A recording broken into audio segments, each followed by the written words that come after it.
దానియేలు గ్రంథం మూడో అధ్యాయం. నేను మూడో అధ్యాయంలో కొన్ని వచనాల్ని చదువుతుంటాను. మీరు మీ లేఖనాల్ని తీసి గమనించవలసిందిగా కోరుతున్నాను. దానియేలు గ్రంథం మూడవ అధ్యాయం.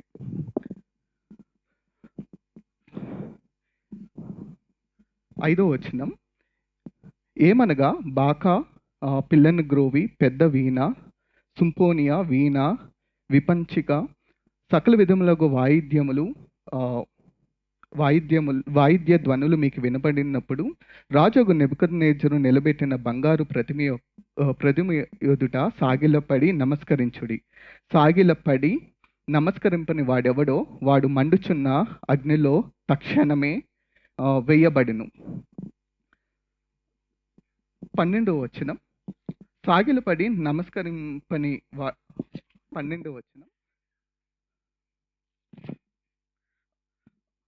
రాజా తాము షడ్రకు, మేషకు, అబేద్నెగో అను ముగ్గురు యూదులు బబులోను దేశంలోని రాచకార్యములు విచారించు నియమించితిరి. ఆ మనుషులు తమరి ఆజ్ఞను లక్ష్య పెట్టలేదు, తమరి దేవతలను పూజింపటలేదు, తమరు నిలబెట్టిన బంగారు ప్రతిమకు నమస్కరించుటలేదు అనిరి. 15వ వచనంలో చివరి భాగం. నా చేతి నుండి మిమ్మల్ని విడిపింపగల దేవుడెక్కడున్నాడు? 16వ వచనం. షడ్రకు, మేషకు, అబేద్నెగో రాజుతో ఇలాగ చెప్పిరి. నెబుకద్నెజరు, ఇందును గూర్చి నీకు ప్రత్యుత్తరం ఇవ్వవలెనని చింత మాకు లేదు. మేము సేవించుచున్న దేవుడు మండుచున్న వేడిమి గల ఈ అగ్ని గుండములో నుండి మమ్మను తప్పించి రక్షించుటకు సమర్థుడు. మరియు నీ వశము పడకుండా ఆయన మమ్మను రక్షించును. ఒకవేళ ఆయన రక్షించకపోయినను రాజా, నీ దేవతలను మేము పూజింపమని నీవు నిలవబెట్టిన బంగారు ప్రతిమకు నమస్కరింపమని తెలుసుకొనుము.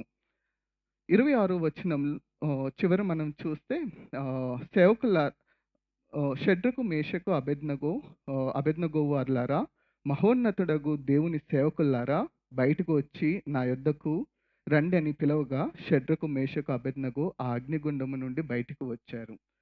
28వ వచనంలో నెబుకద్నెజరు, షడ్రకు, మేషకు, అబేద్నెగో వీరి దేవుడు పూజార్హుడు. 29వ వచనం. కాగా నేను ఒక శాసనము నియమించుచున్నాను, ఏదనగా ఈ విధముగా రక్షించుటకు సమర్థుడగు దేవుడు కాక మరి ఏ దేవుడు లేడు. కాగా నేను ఒక శాసనము నియమించుచున్నాను, ఏదనగా ఈ విధముగా రక్షించుటకు సమర్థుడగు దేవుడు కాక మరి ఏ దేవుడును లేడు. మనము ఈ వాక్య భాగము అందరికీ మనకి సుపరిచితమైన వాక్య భాగము. ఇక్కడ మనం చూస్తే ప్రతి మానవ నిర్ణయము లేకపోతే వాళ్ళు చేసుకున్న మార్గము ఇక్కడ మరణానికే, కొంతమంది ప్రజలని మరణానికే దారి తీస్తుంది. అందరూ అనుకున్నారు వీళ్ళు కంపల్సరీ మరణానికే, వాళ్ళు ఈ మరణం పరిస్థితి నుంచి వాళ్ళని తప్పించలేరు అని అనుకున్నారు. ఏంటి ఈ మానవ చేసిన నిర్ణయాలు మనము గమనించినట్లయితే, మొదటగా మానవ నిర్ణయము మరణానికి దారి తీసింది. ఏంటి ఆ నిర్ణయం అంటే రాజు ఆజ్ఞ. ఈ రాజు నెబుకద్నెజరు ఒక రాజు ఒక బంగారు ప్రతిమను ఒకటి నిర్మించి దాన్ని అందరూ దానికి మొక్కాలి. దానికి మొక్కకపోతే వాళ్ళు మండుచున్న అగ్ని దాంట్లో వేసేస్తారు. సో మొదటి విషయం ఏంటంటే, రాజు ఒక తీవ్రమైన ఆజ్ఞను పాస్ ఆన్ చేశారు. సో ఆ నిర్ణయము ఈ యూదా ప్రజలు చెరలోనికి వచ్చిన యూదా ప్రజలకి అది మరణానికి తీసుకెళ్లే ఒక నిర్ణయము అని మనం చూడొచ్చు. రెండో విషయాన్ని మనం చూస్తే, ఇక్కడ కల్దీయుల్లో కొంతమంది ఏం చేస్తున్నారంటే, వాళ్ళు యూదా ప్రజల మీద ఏం చెప్తున్నారంటే కొండెములు చెప్తున్నారు.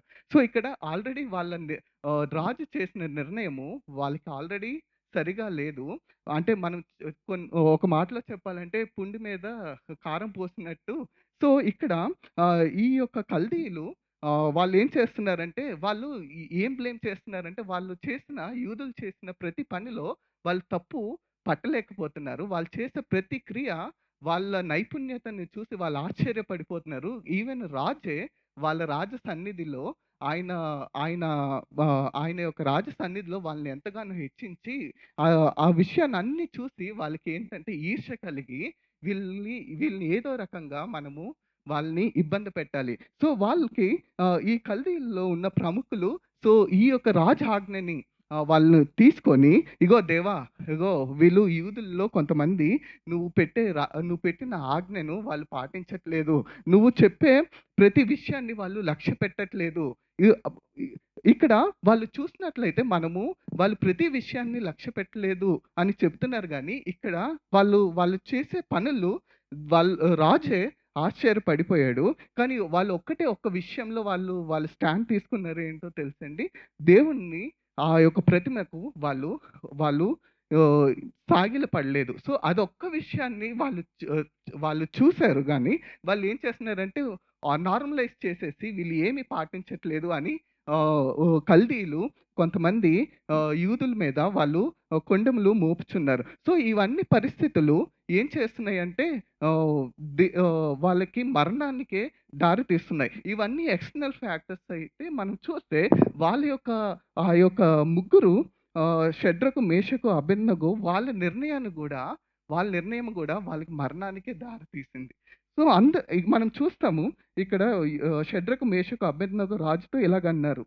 "నెబుకద్నెజరు ఇందును గూర్చి నీకు ప్రత్యుత్తరం ఇవ్వవలెనని చింత మాకు లేదు. మేము సేవించుచున్న దేవుడు మండుచున్న వేడిమి గల ఈ యొక్క అగ్నిలో నుండి మమ్మను తప్పించుటకు సమర్థుడు. మరియు నీ వశము పడకుండా ఆయన మమ్మను రక్షించును. ఒకవేళ రక్షించకపోయినా దేవా, ఒకవేళ మా దేవుడు మమ్మల్ని రక్షించగల సమర్థుడు. మాకు ఒకవేళ రక్షించకపోయినా మాకు ఓకే." సో, ఇవన్నీ చూస్తుంటే వాళ్ళకి ఈ యొక్క మరణ పరిస్థితి నుండి హ్యూమన్ వేస్ ఎక్కడ వాళ్ళకి అసిస్ట్ చేస్తున్నట్టు మనం చూడం. సో, ఇవన్నీ చూసినప్పుడు ప్రజలనుకున్నారు. ఈవెన్ రాజు గూడా అంటున్నాడు. ఏమంటున్నాడంటే, "నా చేతుల్లో నుండి మిమ్మల్ని రక్షింపగల దేవుడు ఎవడు?" సో, పరిస్థితులన్నీ చూస్తుంటుంటే వాళ్ళు మరణానికే పాత్రులు. వాళ్ళు మరణానికే దానికి వాళ్ళు ఇంకా మరణమే ప్రజలనుకున్నారు. ఈళ్ళింక మరణాన్ని తప్పించుకోలేరు. రాజు అనుకున్నాడు, నా నా నా ఆజ్ఞను తప్పించే దేవుడు గూడా లేరు. మళ్ళీ ఇక్కడ సో, ఆ యొక్క కల్దీలో ప్రముఖులు అనుకున్నారు. వీళ్ళింకా తక్షణమే ఇంకా మరణానికి అని అనుకున్నారు. కానీ దేవుడు ఏం చేసాడంటే వాళ్ళని తన కోసము ఏదైతే తన ఆజ్ఞను నేను తప్ప వేరొక దేవుడు ఉండకూడదు, పూజించకూడదని వాళ్ళు ఎంతగానో వాళ్ళు స్టాండ్ తీసుకున్నారు. దేవుడు ఏం చేసాడండి వాళ్ళని? వదిలిపెట్టేసాడండి? లేదు. ఆ పరిస్థితిని తీసేయలేదు గానీ, ఆ పరిస్థితుల్లో నుండి తీసుకెళ్ళి ఆయన ఏం చేసాడండి? ఆయన ప్రెజెన్స్‌నిచ్చాడు. మనం చూస్తాము. వాళ్ళు ముగ్గురిని వాళ్ళు అగ్నిలో వేసేస్తే రాజు ఏమని చెప్తాడు? 24 వచనంలో ఏమంటారంటే, "రాజా సత్యమే" అని రాజుతో ప్రత్యుత్తరం ఇచ్చి, అందుకు రాజు, "నేను నలుగురు మనుషుల బంధకము లేక అగ్నిలో సంచరించుట చూచుచున్నాను." సో, దేవుడు ఆ యొక్క క్లిష్టమైన పరిస్థితుల్లో ఎళ్ళేటప్పుడు దేవుడు తన ప్రెజెన్స్‌ని ఇస్తూ ఉంటున్నాడు. సో, మనము చాలా సార్లు మనం అనుకుంటాము, నేనొక్కడినే దేవుని కొరకు నిలబడుతున్నాను. నేనొక్కడినే దేవుని కొరకు నేను నిర్ణయం తీసుకుంటున్నాను.